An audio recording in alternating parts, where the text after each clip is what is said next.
Sindaco Giovanni Panepinto, al via questa edizione della Sagra della Pesca di Bivona, che si caratterizza con questo binomio con il mare, con il pesce, col distretto della pesca. Da cosa nasce questa idea? Nasce francamente per caso da un'idea di Giovanni Tumbiolo, che è il presidente del distretto pesca di Sicilia, e chiaramente mettere insieme il pescato, i prodotti ittici, il pesce con la produzione di pesca di Bivona in fondo rappresenta la Sicilia. Il mare che circonda la nostra isola è uno dei frutti più belli, per la quale è stata anche riconosciuta l'IGP, l'individuazione geografica protetta. I professori dell'Istituto Alberghiero di Bivona hanno e stanno preparando pietanze mettendo insieme mare e montagna, mare e terra, e quindi è la novità di questa 31esima sagra, novità che saranno anche raccontate dalla scrittrice, dall'autrice della Mennulara e della sua ultima opera, Il caffè amaro, Simonetta Agnello Orbi, che parlerà tra una mezz'oretta di ciò che rappresentano, ciò che sono i cibi per la Sicilia.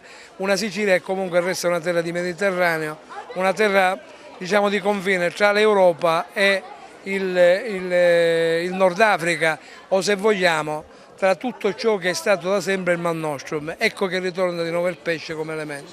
Ecco, la pesca di Bivona si caratterizza anche sia per avere il marchio IGP, ma anche per un gusto particolarmente diverso dalle altre pesche, Sindaco.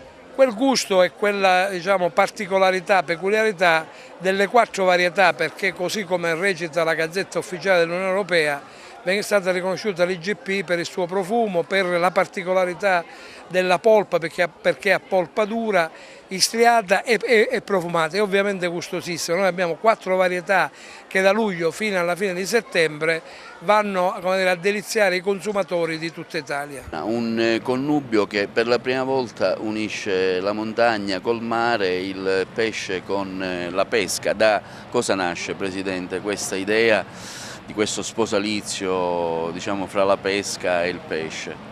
Ma intanto è un bel gioco di parole, la pesca di montagna e la pesca del mare insieme rappresentano, io credo, oggi veramente la metafora di una Sicilia che ce la può fare, quindi un'agricoltura responsabile e sostenibile insieme a una pesca di qualità possono rappresentare un elemento di valore nel sostegno all'economia della nostra terra.